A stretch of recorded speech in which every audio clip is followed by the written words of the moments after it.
بسم الله الرحمن الرحيم. نحمد الله العلي العظيم ونصلي ونسلم على رسوله الكريم. أما بعد فأعوذ بالله من الشيطان الرجيم. بسم الله الرحمن الرحيم. فقد قال الله عز وجل: إن الصلاة تنهى عن الفحشاء والمنكر. صدق الله العظيم. فقد قال النبي صلى الله عليه وسلم: الصلاة عماد الدين، من أقامها أقام الدين، ومن هدمها فقد هدم الدين، أو كما قال عليه الصلاة والسلام. سبھی حضرات عقیدت اور محبت کے ساتھ درود شریف پڑھ لیں. پڑھیں اللہم صلی علی محمد وعلی آل محمد كما صليت على إبراهيم وعلى آل إبراهيم إنك حميد مجيد. اللهم بارك على محمد وعلى آل محمد كما باركت على إبراهيم وعلى آل إبراهيم إنك حميد مجيد. میرے عزیز بزرگوں اور بھائیو دوستو اور نوجوان دینی ایمانی بھائیوں اور ساتھیوں، آج امت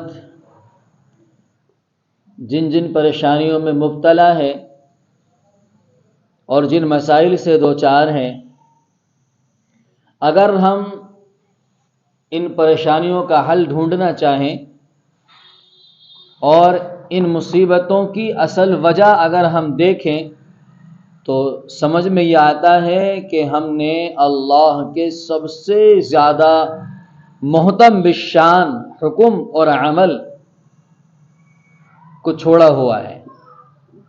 اور وہ محتم بالشان عمل اور اللہ کا وہ محتم بالشان حکم کیا ہے؟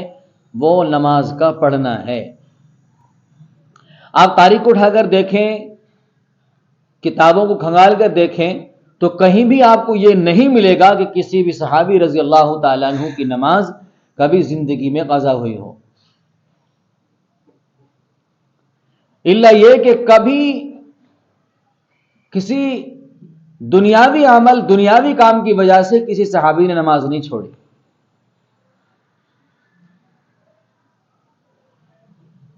ایک صحابی رضی اللہ تعالیٰ عنہ کا واقعہ کتابوں میں لکھا ہے. حضرت سلیمان ابن ابی حیثمہ رضی اللہ تعالیٰ عنہ غالباً تابعی ہیں. تو حضرت عمر رضی اللہ تعالیٰ عنہ نے بازار کا ان کو نگراں بنایا ہوا تھا. ایک دن فجر کی نماز میں حضرت عمر رضی اللہ عنہ نے سلیمان ابن ابی حیثمہ کو نہیں دیکھا تو آپ نے پوچھ لیا. راستے میں گزر رہے تھے، ان کی والدہ سے ملاقات ہوئی کہ آج سلیمان ابن ابی حیثمہ نماز میں نہیں تھے، کیا ہوا؟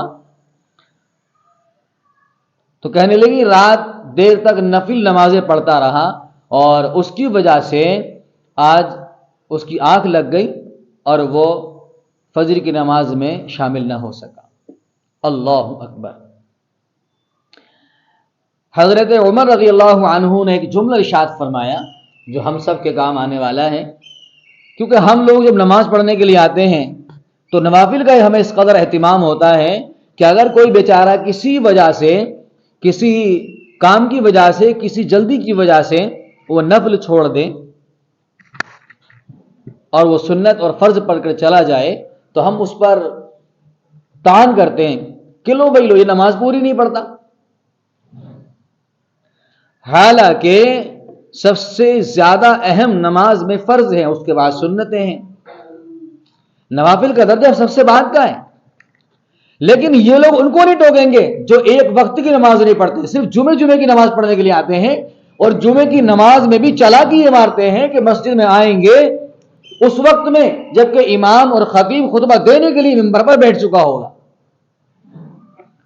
اور جب امام جماعت کا سلام پھیر دے تو یہ لوگ مسجد سے نکل کر ایسے بھاگیں گے کہ جیسے اگر یہ رک گئے تو ان کو پکڑ کر مسجد میں قید کر دیا جائے گا، ان کو چھوڑا نہیں جائے گا.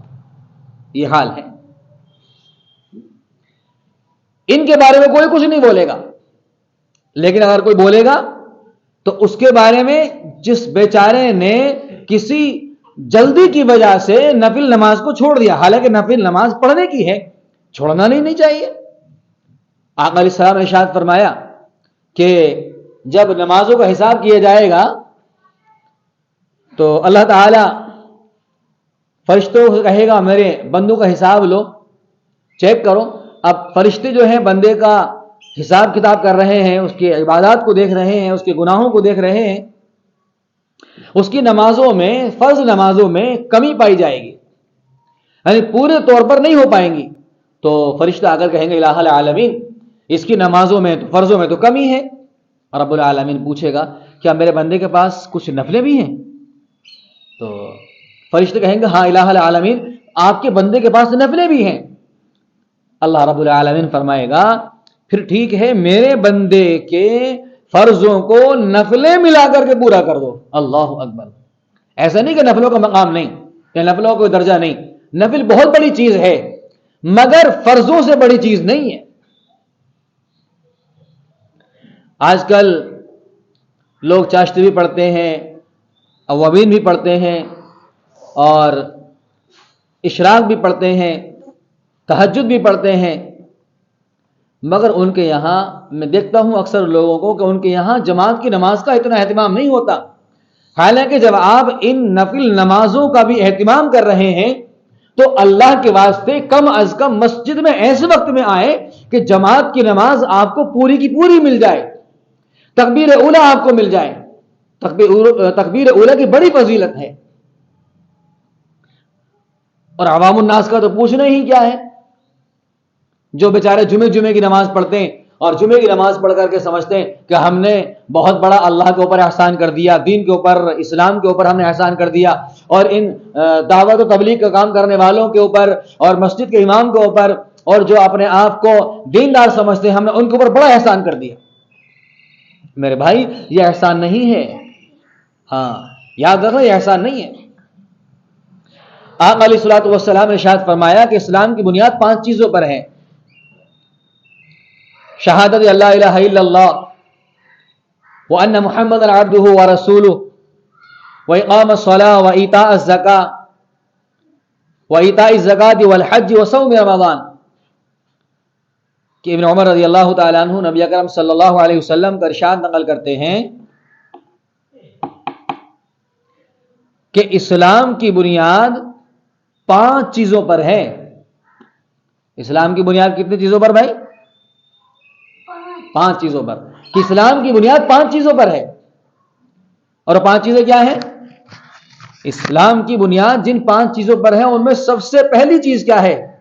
سب سے پہلی چیز ہے کلمہ، اس بات کی شہادت دینا کہ اللہ کے سوا کوئی بھی معبود نہیں ہے، کوئی اس لائق ہے ہی نہیں جس کی ہم پوجا کر سکیں، جس کی پرستش کر سکیں، جس کی عبادت کر سکیں، اور محمد عربی صلی اللہ علیہ وسلم اللہ کے بندے اور اس کے رسول ہیں۔ اس بات کا یقین زبان سے اقرار اور دل سے اس بات کا یقین بندہ کرے، اور جب اس نے زبان سے اقرار کر لیا، دل سے اس کی تصدیق کر لی، اور دل کے اندر اس بات کا اس کے یقین بیٹھ گیا کہ اللہ کے سوا کوئی معبود نہیں اور محمد عربی صلی اللہ علیہ وسلم اللہ کے بندے ہیں، اس کے رسول ہیں، تو پھر میرے بھائی اس پر اللہ کے احکامات جو اس کے علاوہ ہیں 4 اور ہیں وہ فرض ہو جاتے ہیں، جن کو ہم اسلام کی بنیادوں میں سے 4 بنیادیں مانتے ہیں۔ پہلی بنیاد تو ہو لا الہ الا اللہ محمد رسول اللہ، اور دوسری بنیاد ہے نماز۔ ہاں اسلام کی بنیاد 5 چیزوں پر، پہلی لا الہ الا اللہ محمد رسول اللہ صلی اللہ علیہ وسلم کا اقرار اور یقین دل اور زبان دونوں سے، اور دوسری چیز ہے کہ بندہ 5 وقت کی نماز تکبیر اولیٰ کے ساتھ، جماعت کے ساتھ، مکمل طور پر وقت پر پڑھے۔ اور تیسری چیز کیا ہے؟ تیسری چیز ہے اس کے بعد اگر اللہ نے صاحب حیثیت بنایا ہے، اتنا مال اس کو دیا ہے کہ صاحب نصاب بن جاتا ہے، تو 1 سال اپنے اس مال پر گزرنے کے بعد بندہ زکوٰۃ ادا کرے، اور یہ زکات بھی اس لیے کہ جو تمہارے طبقے میں، جو تم لوگوں میں غریب ہیں، مسکین ہیں، یتیم ہیں، فقیر ہیں، کمزور ہیں، اور جو بیچارے کما نہیں سکتے، پریشان حال ہیں، ان پر اپنے اس مال کو خرچ کرنا، یہ زکات کہلاتا ہے۔ اور اس کے بعد میں اگر اللہ نے آپ کی عقل کو صحیح رکھا ہے، آپ صحیح ہیں، تندرست ہیں، بیوقوف نہیں ہیں، عاقل ہیں، بالغ ہیں، تو پھر آپ کے اوپر پورے رمضان کے روزے ایک سال میں رکھنا فرض ہے۔